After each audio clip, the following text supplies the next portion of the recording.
Good afternoon. Today, we close the 11th edition of the Open Program with a video creation from the Materia Bosque cycle that has been specially adapted for the program. The Forest by the Swiss Gilles Jevin precedes the lecture Metaverse and Space by the architect Lucia Tahan and shares with our today's speakers an experimental interest in virtual spaces. The Gilles Jebin company began its digital experiments with immersive virtual reality in 2017, becoming a digital dance company. Its director developed during the pandemic the idea of capturing the movement of dancers and send their avatars to perform in real time for live audiences around the world. In the work we have just seen, Jovan summons three dancers in Geneva, a dancer in Bangalore, and a dancer in Melbourne, whose movement is captured in real time via the internet to dance together in a digital forest.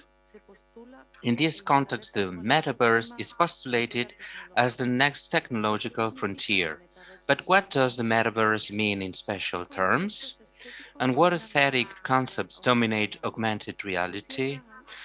Lucia Tahan explains her recent work and discusses the key role architects can play in the development of spatial digital environments. She is an architect and a software designer specialized in AR.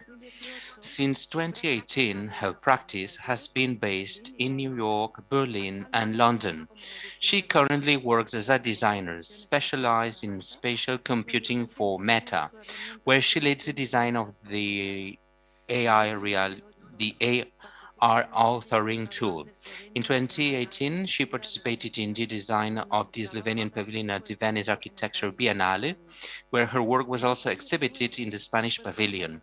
In 2019, she was awarded with Housing the Human grants for research on the future of housing. She previously co-founded a startup incubated by the New Museum in New York. Her build work comprises two homes in Extremadura completed in 2017 and 2018.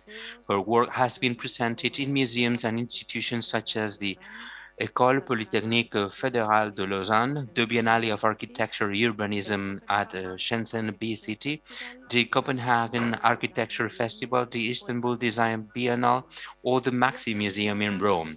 And she has been published in media such as El País and academic journals such as Lobby by the Bartlett School of Architecture in London. She was trained at the Escuela Técnica Superior de Arquitectura in Madrid. She has also studied at the Bezalel Academy of Arts and Design in Jerusalem and the Technische Universität Berlin. She has taught at the University of Illinois in Chicago, the Bauhaus Dessau, and the Escuela de Arquitectura de Madrid and Universidad Camilo José Cela. Well, with these introductory words, I'd like you to listen what she has to share with us. Lucia Tahan, you have the floor. Thank you.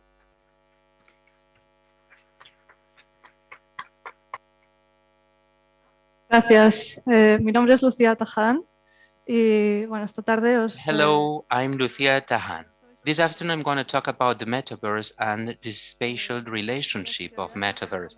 I'm specialized in AR, and AR as well as an introductory mode, it is the overlap of the digital elements, the 3D elements, over a video streaming in a camera. This camera can appear in an HND, so in a augmented reality goggles or in a cell phone. Here you can see a Google app where you can see all the digital elements that are overlapped in the cell phone camera. But AR today has a very interesting applications for faces and games. That's where we found the most social acceptance, and it has been very well welcomed. Why? Because cell phones, they have a very advanced sensors in the frontal camera, much more than in the back camera of the cell phones, because people's faces could be recognized to open and the cell phones. That's why we are able to reproduce a 3D of face and all the visuals, and they are able to overlap all these visuals. That's why we have these Instagram filters. Instagram's filters are made with this Sparkle Studio software.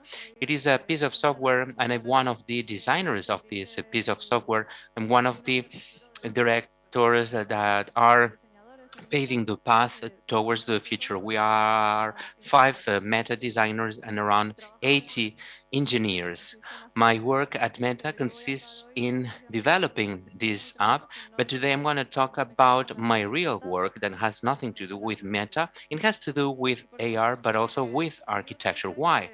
Because I do believe that architects as well as artists, they have a lot to offer to AR design and virtual reality design. This is something that comes from software engineers, comes from different software corporations and video game designers, thus people that do not necessarily have an spatial training as rich as the architects.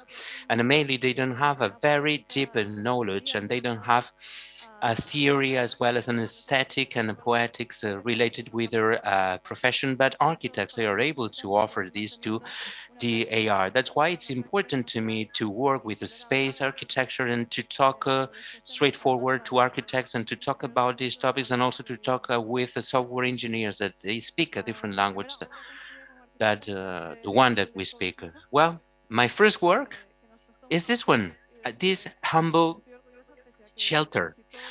I'm very proud of it because almost everything I can see in this shelter, I'd like to make it differently. It is very important to build differently. We learn a lot when we build, mainly when we are able to collaborate with the customer, we are able to work with workers and builders. And this is important when we work with design strategies. We do have a customer, we do have clients, they have their own perspective. And they are very well located. So we cannot impose our own taste and our own vision without being able to have a dialogue with our clients. And in the end, the final result of a bargaining between architects and clients can be more or less a beauty. In my humble shelter, you can see that finally we got 40% of what we really wanted and 60% of other things. But I also work to other things that we really wanted and we were interested in 2007 in this article we developed let's say the implication and the role that the media played in the Ahman case. Ahman was a Nazi that was captured in Argentina by the Israeli government and well in 1961 and the trial was held in Jerusalem and it was broadcasted on TV. It was one of the first times on history that it was recorded, this kind of trials, these events to be broadcasted, especially to be broadcasted. Probably you are aware about this trial because Hannah Arendt based her theory of the evil banality be- based on Eichmann, and this vanity of Eichmann can be seen in this tiny man. He was quite a regular man. And well, they built this kind of a box and they placed inside this man in order to avoid him to be shot and also, well, to show that he was the subject and the individual that has had to be the passive individual that had to be seen through the TV screen, and this box made him visible through a black and white pixel mean like in 1961 TV programs. This is my main fascination in life, how architecture can be transformed to be at the service of technology and media. It has a lot to do with AR. After that, I worked for 5 years to, well, have this comic and these drawings based on my researches in Jerusalem. And mainly, I really appreciated the role of political forces and cultural forces, religious forces, and actors that really shaped the urban planning. I was interested in the periphery built in the 50s, and the thesis was kind of a provocation towards the beliefs by the time the main obstacle for a two-state solution in Jerusalem, Israel, and Palestine. The only solution, or well, the problem was that there were lots of colons in. Uh, it was very difficult to bring them to the Israeli territory. So the project was a way to build housing models where we could offer houses to all the colons inside the network that existed without having to colonize new territories. So it was a densification while we passed through the pages. We were farther than what's possible today. The first part was based on the existing laws, how to find new opportunities, and little by little, it was more abstract than before. Some of the things that we could see in the project had to do with architecture production as a main support, as a something where the final uh, shape was not interesting to me. To me, it was more important to produce a tool that people will be able to use to transform things. This is what I do on a daily basis. I produce tools for AR. To me, it is interesting not only to produce the final shape, but also to produce the tool much more, the tools where people can build final shapes. Here you have before and after the basement of these classical and minimalistic houses of 1950s. Here you can see different shapes of architecture, informal shapes that exist in Jerusalem.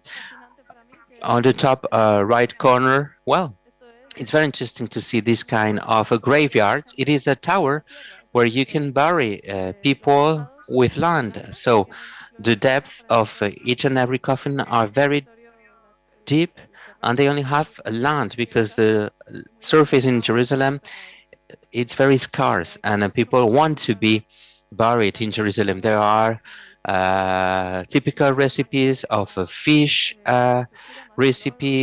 recipes to apply in a building construction, something that is based in the Talmud, something based in culture and how culture can be a metaphor and can be finally a perfect tool. Here you can see more things, typologies, how a cube can create many, many content, and the final plan. After that, I produced several installations. The first of these installations was this pavilion at the Venetian Biennale. I was interested in dematerializing architectural shapes, and in this project, we were making a homage to a Pletic project. It's a an Slovene architect that made a project that was never executed for the parliament in Slovenia. It is a volume divided in this cone shape. You can see it in this pavilion. It's dematerialized through these light years, light lines, and people could interact with lights and interact in the central area.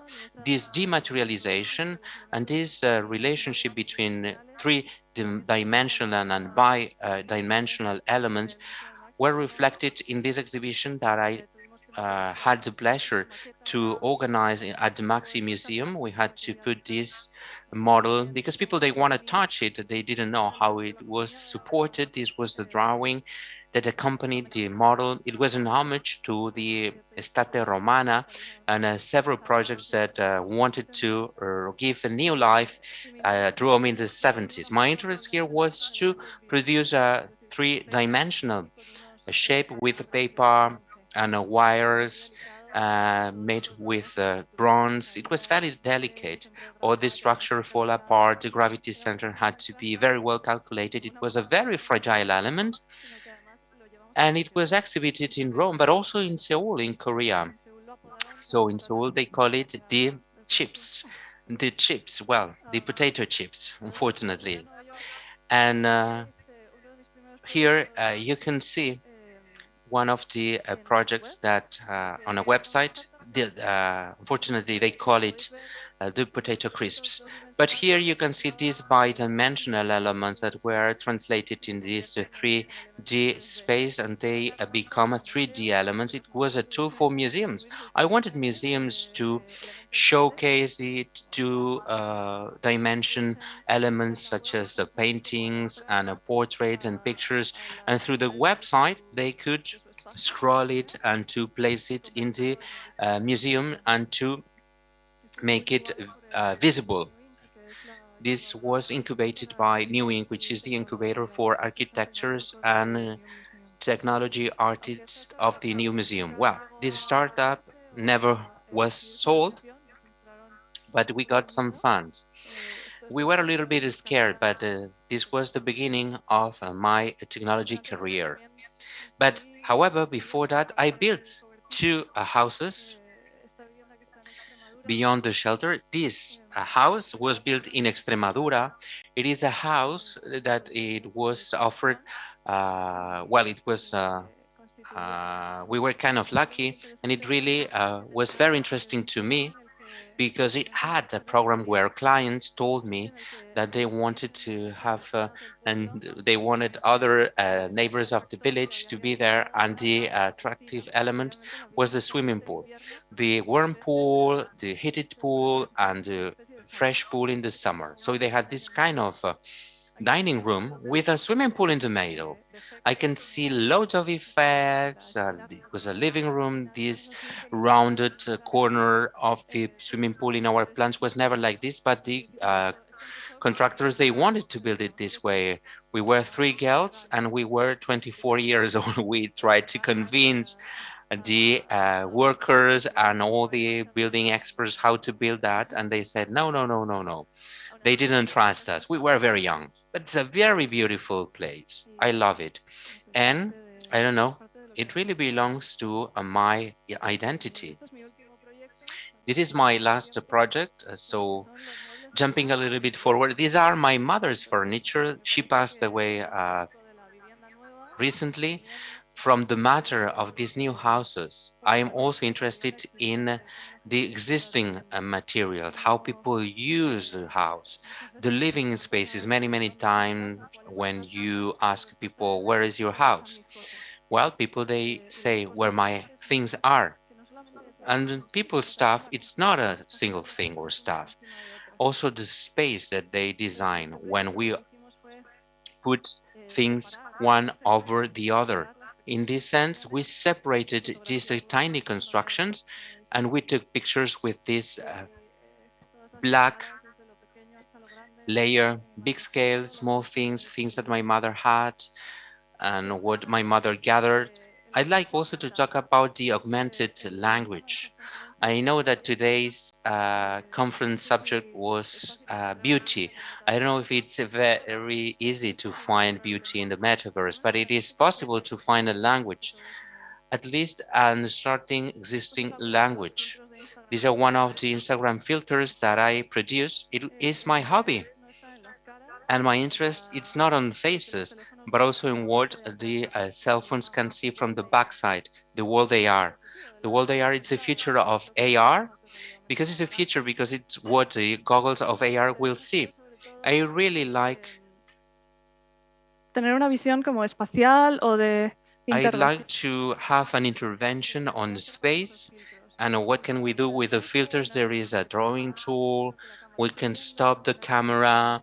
Do we have another tool? We can create like mirrors. This is a tool that, well, it turns this cube on the floor into something that it's distorted in a cube shape, but also we can make some object trackers and other objects on the other side where the virtual object it's inside the real object when the real object it's very very strange and weird. To me, the interest of everything and the final idea and the essence when designing digital spaces and virtual spaces, to me everything is explained through this theory. In the physical world, we have mathematics, we have the geometry and the physical things of the building, right? We as architects, we can design a building and the load of the building, it is through geometry. and we calculate that the load reaches to the floor, and we have some physical laws that are called the tectonics.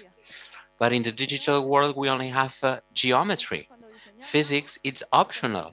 When we design, we draw this dotted line between physics and geometry, and we decide the amount of physics that we bring to the geometric world and space. It's optional. But what happens is that people, they do not understand things. They are not able to be in the world without physics. They need to be guided by physics. If you put someone in a virtual world and you put upside down an individual, people, they do not know where to go. They're confused. That's why we pick whatever we want from physics. That's why in this project that I prepared for an exhibition about Pierluigi Nervi, I was interested in taking one of his most popular works and to bring it to a working neighborhood in Madrid. This augmented reality work was next to the working class houses of the 90s. They are contemporary on time, but not existing in the same space. So this is a way to break the law of physics of this space contiguity and to bring back the temporary physics law. Here you can see this couple that they stopped under this sculpture. It really made me laugh. This is another Instagram effect. I wanted to make an homage to Venturi and Wisdom Brown from Learning from Las Vegas, and the idea that they had that any kind of building can be a monument. This is why it's possible to put this poster and say, I am a monument, I am a monument, and we can declare anything we want as a monument. In this project that I made for the Lausanne exhibition, this is a very interesting project that was curated by ArcZoom, and they wanted to create a database about all the existing projects since the Middle Ages, where architecture was presented as an interface and also as a database, right? Such as the Ramon Llull drawings of the 24th century, also drawings from the 19th century, where we had a library of knowledge and this architecture shape that expressed the content of the files and the library. And I also selected one of the projects that were included in this catalog, where I talked about the physical world, the virtual world, the next virtual world, the future world, and the relationship with the physical and a built world. And lately, I think that surrealism is the aesthetic pillar for contemporary virtual reality. There are loads of parallelisms in visual language. This is obvious to me because visual language of AR and VR, they are still evolving and they are changing quite a lot. And to me, there is not a theory behind. There is not this will of being this way or the other. There is no theory base that really exists in the architecture mode. So people, they do what they want, what's cool, what they can do with the existing technology. However, there is an aesthetic component that, to me, evolves in parallel with surrealism. I'm going to give you two examples of this perspective. Well, we have this filter with several faces. You can play with the faces. We have another example of this idea of the portal, the door that's open towards a new dimension. Here you have a picture from René Magritte and a very recent project by Space Popular. I really recommend you to have a look to Space Popular if you're interested in AR and Metaverse. They have amazing theories. Here you have another example where you can see an alien body overlapped into, let's say, quite a common landscape. And also the face filter. It's a very viral filter where people has a cat face and cats, they are scared because they think that it's real cat. Together with a picture from Wilhelm Herdy from the 1940s, where a dog has a kind of an satanic face. And there is a new generation of painters, Gagosian, they call it hunting realism. And I think that the interest comes not only from drinking from a 1940s surrealism, but also in order to offer an answer to AR and to VR and the visual language that exists. It is called a haunted realism because it really introduces the future as a threatening place, an absurd place that is lacking from rules and laws. Here you can see a couple of examples that really show the AR language and VR languages. This also has to do with the fact that when VR or AR have effects on the physical world. This is one of my main interests. Well, on the left side, you can see a filter. This is AR. And on the right side, is real. It is made with plastic. People they get uh, me- confused and how fashion brands they try to imitate the visual language that are considered like metaverse. Here you can see two main fashion brands that try to have a presence on the virtual trade through the NFTs and for avatars, dresses such as Arobolos on the left side, but also Balenciaga developed a campaign for Fortnite, a video game, where they developed some clothes for several avatars. I was interested in the fact that Balenciaga, and he was able to reach it because he was able to reproduce a screen that is seen like AR. This is what you could see from the street. But there is this kind of intention to simulate digital. This is my main interest, as you can see, and I try to develop this interest in an exhibition in a research project. It's called Cloud Horizon. Well, I made an exhibition and I identified 3 moments of AR that I think that will have a very important impact on the built environments, mainly for houses, which are very important for architects. And this is the topic that I'm going to share with you. We are going to see 3 specific moments through this project. The final Cloud Housing exhibition, it is this exhibition that you can see where visitors, they could see AR and through an iPad, and it was in a museum space as big as this room, where I well, built like a living room together with different university experts. We talk about different issues and different topics. We didn't want the visitors to get lost. First of all, we talk about spatial data. Spatial data, well, cell phones and goggles, they are able to track the real world and they are able to build these 3 dimensions of the space through dots that are placed. This is called SLAM. What is this technique, the so-called SLAM?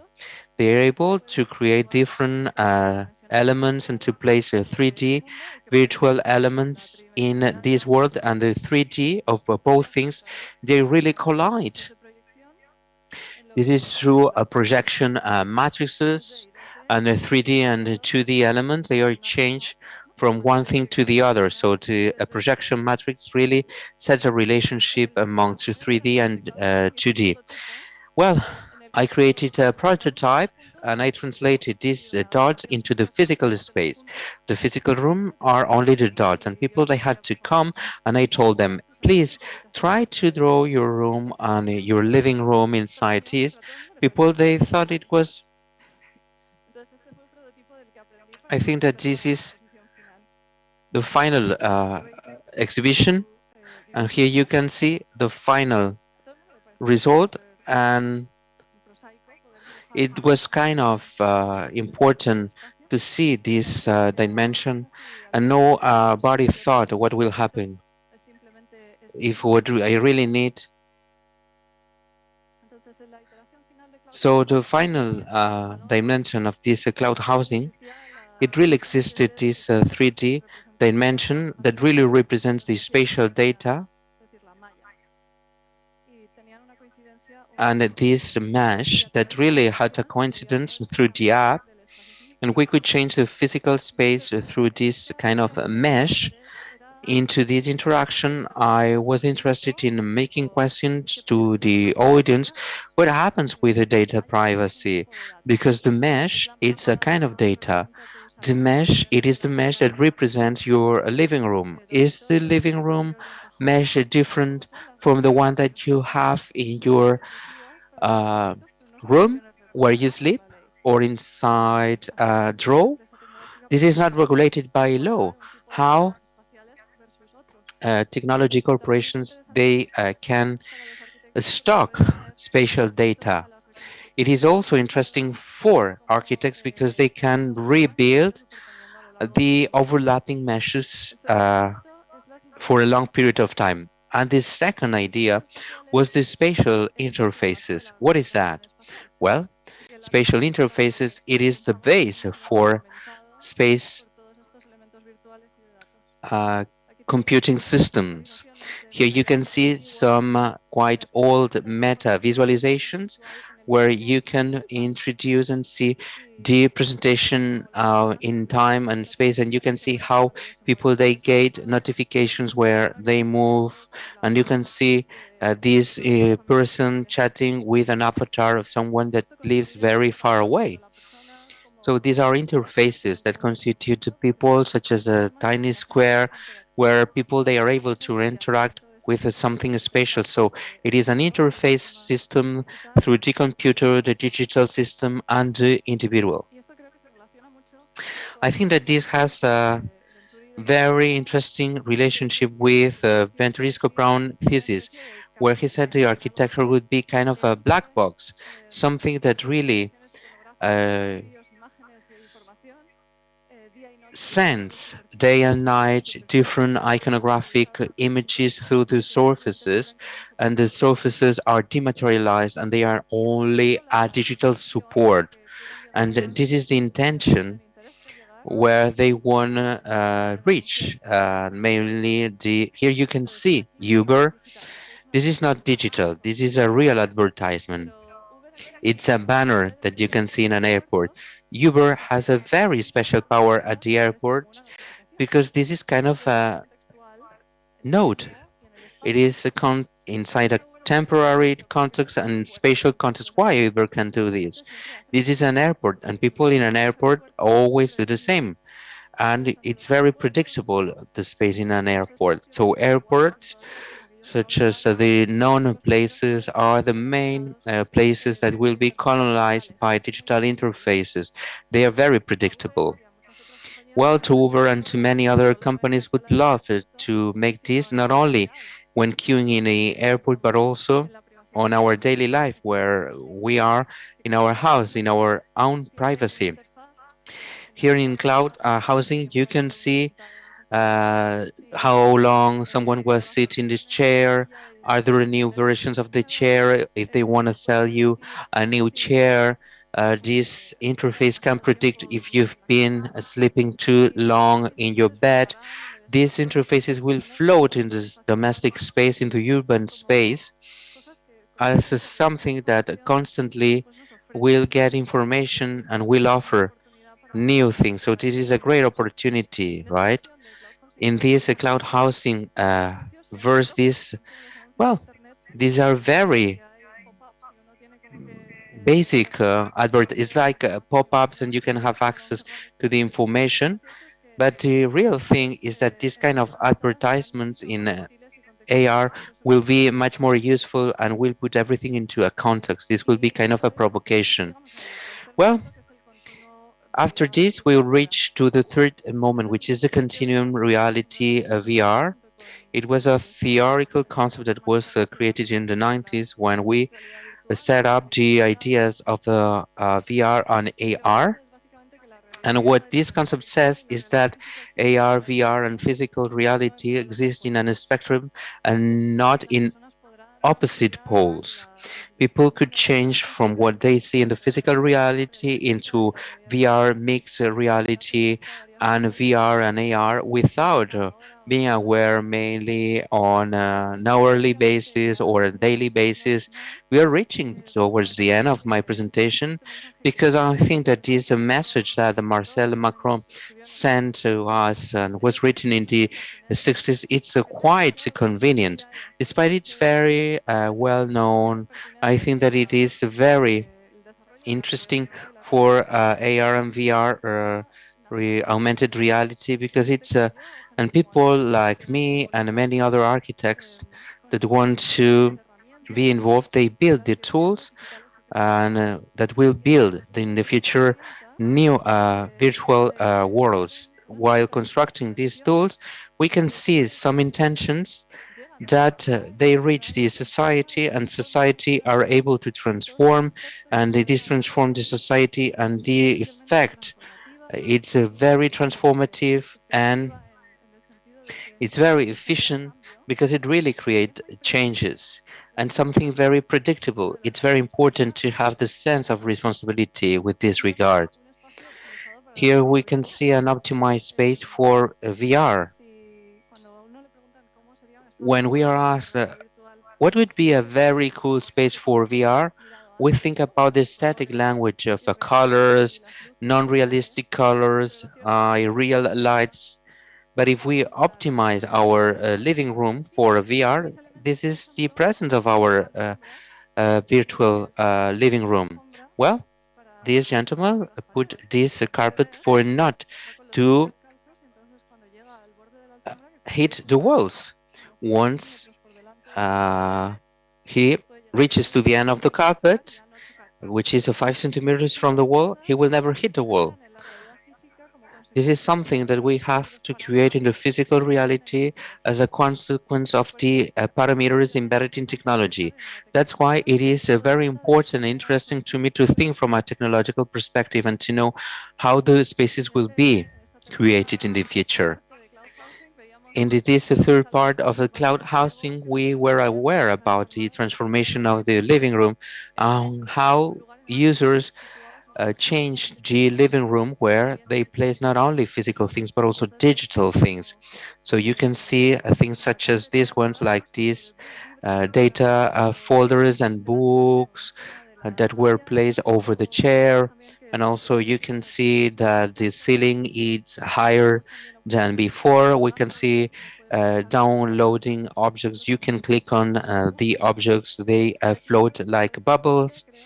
And I think that this image is quite interesting because you can see the reality slider. On the right side, you can see the personal reality in a provocative manner, and in the middle, you have the balanced reality. Who says what's the balanced reality? What's the amount and the percentage of VR and AR and reality? And well, in the end, what we want to do when we develop this deeply virtual reality, and once people they transit on the metaverse and what we have on the internet today, they will reach the slider without taking into account multiple times, as we can watch right now our cell phone and raising our head without being aware that the reality changed.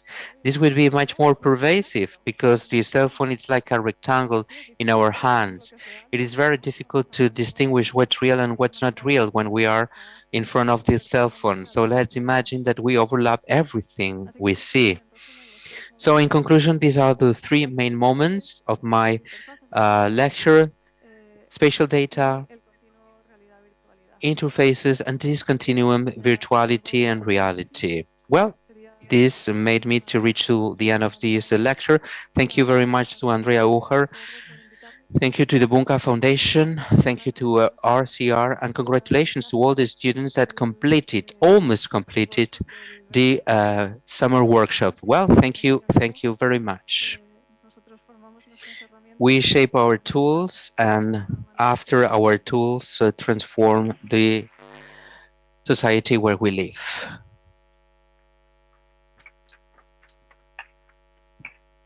Gracias, Lucía, por esta introducción en este mundo. Thank you very much for this amazing introduction. I'm sure that you'd like to ask questions. Well, now I think that We just started and now we don't know what to do with this VR and AR. Anyone would like to ask something?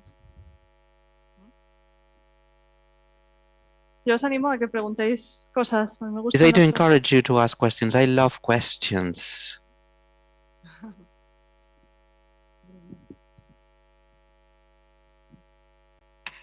No, más que nada es tremendo lo que mostraste, y me reinteresa, pero más que nada era saber hasta qué Really punto interested, what do you, to what extent you think toda esta tecnología that all this technology that we can have at the service for realmente va a changing our perception will really modify the physical space in relationship with the last picture, because you shared in the last image spaces that we really master, but only virtuality can change our perception. And through the technology development, eventually we'll be able to change the physical space.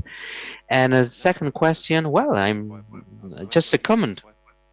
tener percepciones de edificios de toda la historia So we could have an idea of all the buildings of the architecture's history, and eventually we could, me reinteresa. uh, not to or to destroy the existing buildings. Well, I do not think that Metaverse or VR will make disappear physical architecture. I think that you will remember in 2008 when Facebook started to be popular, people said, well, once you've got Facebook friends, they are not real friends. The young people, they do not have real friends anymore. They only have a Facebook friends. But this is not true. People will never get out from home because they cannot stop chatting. This is not true. The concept of Facebook friends, it was like a metaphor, and now friends now are followers. And in 2008, it didn't exist that. It was very difficult to explain people if it was not through a metaphor. Thus, I think that evolution would be very similar to this. Architecture will never disappear, and I'd say that the virtual spaces that are taking the metaphors and the roots from the architecture space, they will get transformed into something that is very difficult to imagine. That's why I talk about the relationship between physics and geometry. Because while people get used to interact with these physical spaces and people won't use metaphors anymore, these digital spaces would be less similar to physical world. They will evolve, and also the physical space will try to copy or will try to get adapted to these VR spaces to be more attractive and to support today's evolution. It's not clear enough today, but it's, I think, a new future evolution. Things won't disappear. It's a mutual influence. To me, the most important thing is the responsible influence. We don't want to take these metaphors in a non-thought manner without knowing where are we aiming to, and mainly not thinking that a physical world and architecture will be permanent on time, that cities will never be transformed if we put the digital tools. Yes, cities will be transformed, buildings will be transformed, but VR won't make things to disappear, will make things to change. More questions, please. Leo esta frase y I do read this sentence thinking about tools. que es cierto que When I read this sentence and this phrase, yes, tools, they shape the way we look towards the world. tecnológico, But what really happens with the technology change, if we compare with history, I'm thinking about the luego ha sido una cosa perspective in a manner, well, was always available for anyone. It was not a complicated thing to learn a perspective. After we listen your presentation and after your teachings, we are positioned as consumers rather than having this ability to be the owners of the tools and to appropriate the tools to get connected with something. Mainly when we see these advertisement campaigns and many other strategies, right? It is really reinforces it is a perspective which is horrific to me, but I'd like to know, and it's kind of scary. So I'd like to know, can we see in this world a new alternative production beyond the GAFAN Yo influence? pienso que la tecnología, por suerte o por desgracia, más bien por desgracia, sitúa Luckily a las enough, personas en dos technology grupos, los places people creadores into two y los groups, creadores de contenido. tools creators and content Dentro de las redes creators. sociales, las personas pueden producir In contenido social de forma media, people they can produce las content grandes through empresas, tools, especialmente las and tecnológicas technology, grandes, big technology permiten el corporations, they contenido put order a and they todos en a distribute través the de Internet. content and they facilitate the Entonces, content lo production que through ven es tools. que muchas personas Therefore, I'm quieren ser interested solamente in productores de contenido o que se pregunten a sí making mismos people cómo to producir see contenido, cómo conseguir themselves as todos tener las content mismas herramientas producers, but y also cómo how todos they can have utilizar an influence into tools herramientas and how they fáciles, can pero how especialmente can people importante, interesante, can produce tools. To estas me, it nuevas is especially herramientas interesting to have que alternative existan tools nuevas formas de and crear instruments that que, we can have new ways que for centren creating en la creación and for creativity. I'd elementos like básicos para people la creación de to contenido, get into pero después hay content otras herramientas creativity, y but from a es critical muy difícil porque perspective. And conectar this is las kind of herramientas con difficult nuestro día a día, because pero content las herramientas son creates útiles. wealth. Entonces creo que hay However, que tools tener create una pata still de more wealth. tecnología So de we need to contenido, herramientas be y inside this desarrollo division between content and tools, and also we need to be es que outside from the esté tan system. desarrollado que ya sea To inevitable me, que this haya world is not as personas que developed vivan and cannot be changed. Well, it's just the beginning of everything, and estemos people participando en su that are involved in this instrument creation and creo que tools estamos en creation, una especie de we have a abismo kind of en el que where we sin are saber qué es lo que in va a front suceder of y qué es lo a que no. cliff and we don't know where is the end. Es decir, So, and the que success is conforme un limited. So poco maybe we will see a focus casualidad, here and another esta point sea there. la And meta maybe by chance, this will be this sparkling a mí light. me gustaría And inside this sparkling light, que that is naciera just the beginning, personas we como will yo. see new intentions. And I'd love Creo que sería architects to get involved in these new initiatives. más positivo para el So mundo this would be a much more positive development for the porque world and dentro this society. del desarrollo de I la would also tecnología love, existe when talking about metaverse development, I'd like to falta count de with interoperabilidad legislation en la related nube, with interoperability, igual que en Internet a día de hoy as well as in the no, internet. The internet in no itself, it pertenece a is, nadie, no pertenece a it nadie doesn't belong to anyone. It doesn't y belong ahora to a el corporation. contenido dentro de All Internet the corporations offer content in the todo el internet, metaverso que and it existe would be son positive the metaverse to be a very constantemente similar cosas system where different experimentales platforms will exist inside a neutral network, neutral as much as entonces possible. creo que tiene que haber esfuerzos Therefore, I think voluntarios that we need to make some efforts from en la society, from educación legislation, standardization, y el diseño de and herramientas also que permitan instrument establecer design, and relaciones hopefully tecnológicas won't verdaderas come con el only mundo from big tech companies. But it's something feasible by the moment being. exacto. It's something very soft, right? And we can change things. Hola, buenas tardes. Hola. Lucia, Good afternoon, Lucia. First of all, thank you very much for being today with us. Well, I do have many comments and many things escape to my knowledge. To me, however, it is fascinating. I think that we are facing an amazing world and the future developments will be brutal. Maybe this is not a question, it's just a comment. To me, it is very important.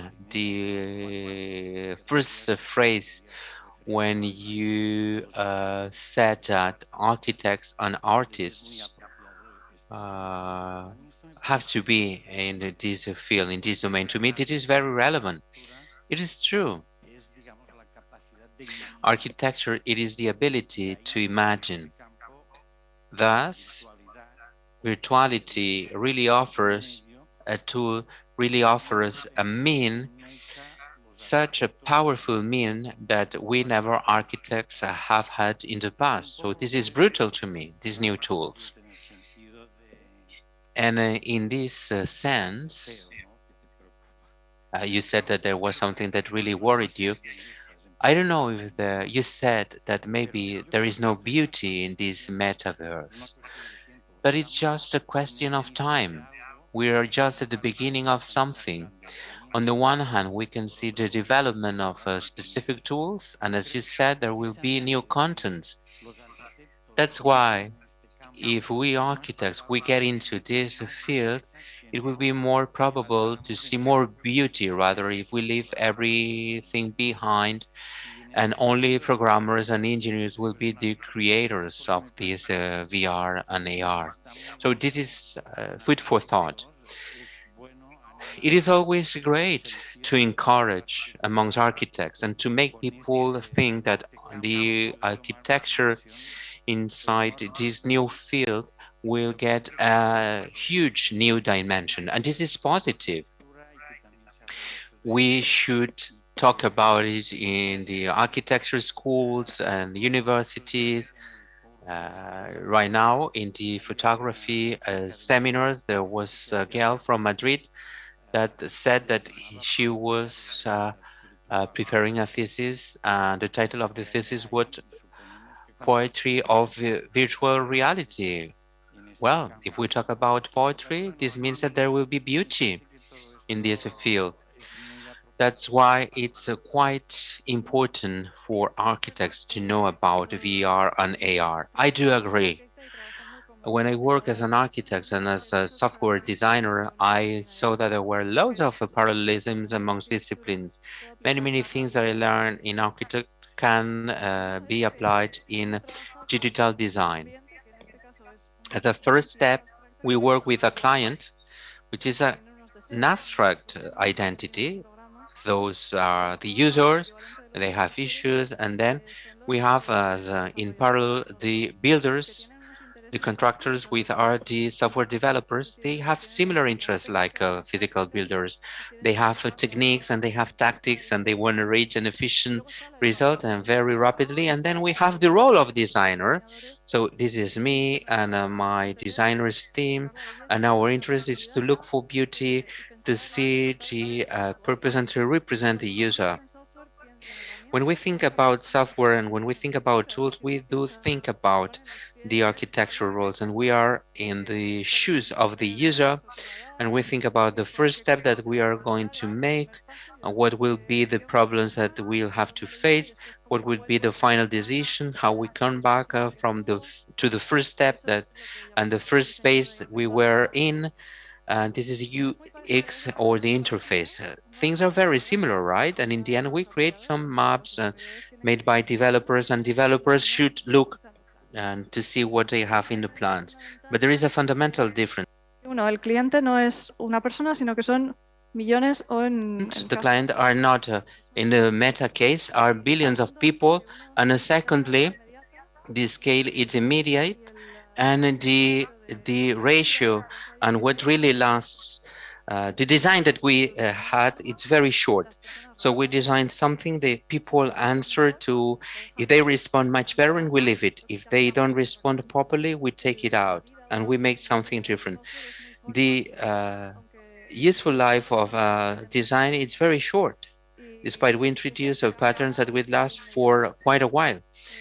This scale and this immediate effect has a very important role, and it's really common in the same origins. But in the technological world and in the digital design world, there is not this awareness of history and the role of past that exists in architecture, and it's something very important. The idea of a problem solving. We also have in front of us the user problem, and digital designers, we do have to even answer to user problems. This is different with architecture, completely different from architecture. In this obsession to problem solving, We always forget, the technological world tends to forget that the world is not a static place where there is a problem, we solve the problem, then we reach a better situation, and then little by little, step by step, we solve world's problem. We create these tools that will allow us to change things. So the paradigm is kind of different. That's why I think that it is very important that architects to get in and artists to be involved not only as a content creators, but also as a tool and instrument creators. And you were talking about those PhD theses. I'd love these theses to reach society and to be read by technology people. Sometimes technology people, they do not have the intellectual tools to have access to an architecture thesis, and many times they only get the information through society. So the communication role in the architectural field, it's a very important once we want an influence in technology.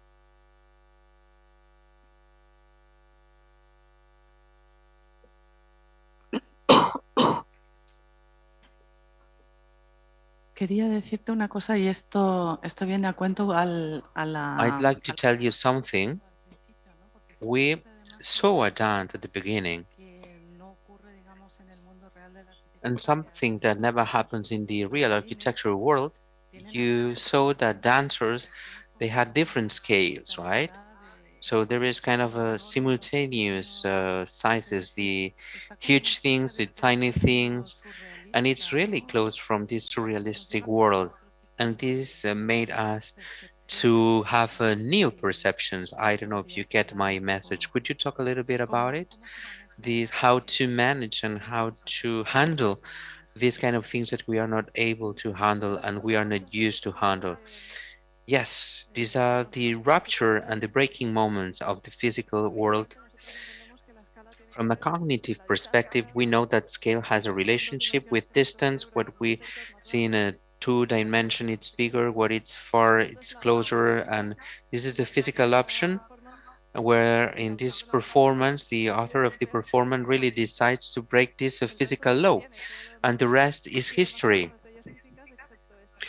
So Y yo creo que en el this futuro is veremos que something that we in the future we will see new el diseño de interfaces patterns. para móviles, The para interface tablets, design for cell son phones and cosas que de computers, verdad there was a concept that dicen was called the y construyen skeuomorphism that objetos consists reales of a la translating imagen real digital. Por objects ejemplo, into an interface. For example, el primer calendario de the Mac, first o el primer calendario de Mac iPhone, calendar, era como well, it looked una like huella, it had una like a impresión leather igual que un thing calendario físico. with lines. It was like a real Funciona igual que calendar. un calendario But now físico. the calendar has nothing to Y do creo with a que physical era calendar. importante para que la gente It was entendiera important su for people significado to que understand estaba the meaning of cambiando that algo que ya and conocíamos how it físico. should be used. Este era el And it concepto was del similar. skeuomorfismo. También This was the podríamos concept of decir que skeuomorphism. alguien simplemente This is something that we can lo que see llamamos legacy o in antiguo, things tiene that cosas are divertidas pero se han called conservado. legacy, Como por old ejemplo things, el botón de guardar, such que as hasta hace the save button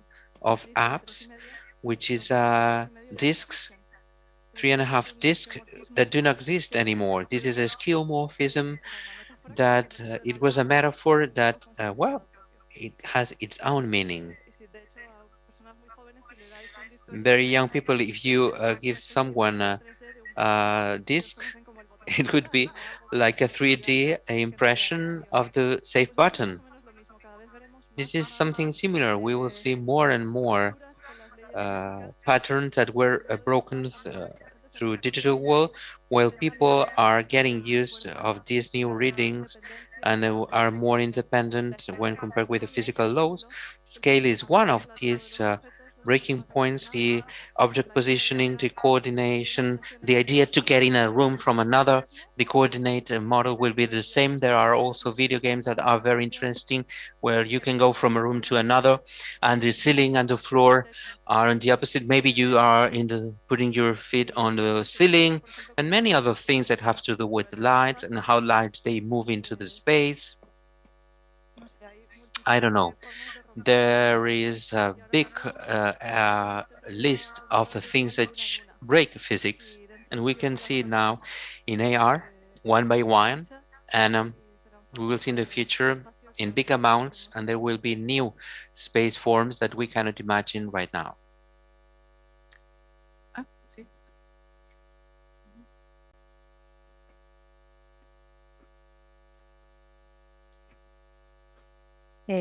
Muchas gracias por tu exposición. Thank you very much for your lecture. Thank you very much for being in front of us. And thank you for sharing how was your professional career and process. It was very beautiful to me to see how a very young woman is in a kind of interesting world, in a world that has a bright future, and a world that will modify, that will alter, that will change, and will have a very important influence. I don't know. Maybe I'm a kind of reluctant. I'm against these technologies. And I was into lectures about Metaverse, and I was very, very worried. But after listening to your presentation, being an architect, a woman, it really resonates with me. It really makes sense to me. There is like a comprehension, an understanding, which is more realistic. There is not a clear intention, despite we know that this tool, people want to sell, they want to consume something, and the people, yes, they want to take advantage of our money, right? But we do know that there are people like you and many others that have a great intention, and they want to produce a content, and they don't want to lie on us, and they don't want to make us to buy things. They want to show that there is a new opportunity. And Sam Allen, which is an American writer, I don't know if you know him or you read about him. Well, he created like a metaverse prototype, and he studied the complexity of the field. And he said that we live in a society that is very complex. In reality, No sé si imposible, anteponerse a lo que va a suceder en el futuro. it's very difficult to compare what will happen in the future. There are loads of variables and elements, and we as architects, what we make really lasts into the future, and in the end, we must face this. De campo en el So cual he creates this field study using virtual reality, translating all tools into geometry, and it really resonates with me. This reality, physical geometry, and I think that in the end, that's the wealth when creating tools and not content, right? How this virtuality can create new geometries and be transformed into information. And it's really a contribution because in the end, I'm worried how this really contributes, how it really helps to project much better or to solve real social and environmental problems. So this is the goal, right? And we are aiming towards defining people that produce content and tools, and this is the main difference, as well as human qualities. And right now, maybe listening your the lecture, I feel more comfortable right now. And in the end, well, I remember when someone talked about metaverse in an architecture office, and they really wanted to sell the architecture as a product. And obviously, no one sees architecture as a product. I do agree. Yes, I'm happy. I'm happy that I offered you some ideas and that you liked it. Sí, estoy de acuerdo. I do agree. Yes. Yo creo que la arquitectura nunca debe verse a sí misma como contenido, debe verse como herramienta. Architecture has not to be seen as a content. It has to be seen as an instrument in the most formalist formation. It is something that can be lived when it's activated and it's used by people. Existe un interés It really exists an interest when people that produce technology and tools, they will be neutrals, and we will have tools to measure data analysis, and to separate subjectivity of programmers from reality of the user. But I think that to me this is kind of unrealistic, without a bad purpose, but not a bad intention. But the people are limited. They are not able to overcome their own subjectivity. More than 50% of VR filters creators are women. Why? Because the content that we produce, these face filters are used by women a lot. So women, they like it and they are interested in creating the concept of what they want. However, there are loads of ideas about who is the tool and instrument producer, the future producer, what is a metaverse developer, and all the ideas and all the aesthetics. They have social ideologies and prejudices. They are subjective, right? So it is important to have some diversity in people's groups that are developing tools and architecture and technology, because in the end, we are all conditioned by our own reality and our own past and our own subjectivity. We don't have to forget this. We don't have to lie ourselves, and we don't have to say that we can be objective. And you were also pointing on this idea. It's not a huge corporation that wants to sell something. No. When I was talking about Hannah Arendt and the evil triviality, people are made by people. Sorry, corporations are made by people. A very few times, those people they feel that they have power, and many groups of people they create contents and instruments and many other things that we have in our society, and many times optimizing for a tiny result. I think that the unknown, and sometimes we have the feeling that it's not possible, it really exists. And when we wonder ourselves and when we question a tool, how we are going to take advantage of a tool, what would be the failure in the future, there is kind of an interesting concept when we design the concept that things should be soft, seamless things. People and user can navigate without being aware, without friction. There is a will from the technological design to create friction. When I do want to create this connection between one experience or the other, this non-friction aspiration not always has to be positive. And not only we can say, well, my subjectivity won't create the perfect tool, but in the end, I'm going to offer to those people using my tool a moment of decision. They will be attentive, and I think that this is a clear example in architecture. Once we go from a big space, a dark space, a light space, a dark space, while in technology, within everything has to be invisible. Many concepts could be brought from architecture to the interface design, and it will be very positive to come with other people's perspectives. That's all, Andrea, right? Well, maybe the last question. Yes, last question. And maybe we'll talk amongst us, all right? We will conclude this session. Thank you very much. My question would be the next one. This virtual world is kind of a new world, but in history, we before you talked about the history of internet, that's kind of neutral, and finally, what I can see today, it is that this internet history, it's not neutral. It's managed by corporations. So my question would be the next one. How can we develop this new world without suffering the problems that we suffer today with the internet?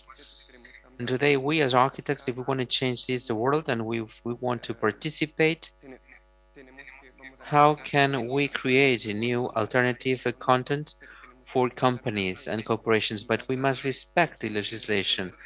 And the legislation comes from those that have the power today. It's different from the city where we have some politics and we vote for that. Usually, when dealing with your activity, we must face the big corporations. Well, neutrality concept, it's a very difficult concept, mainly in the internet world and technology world.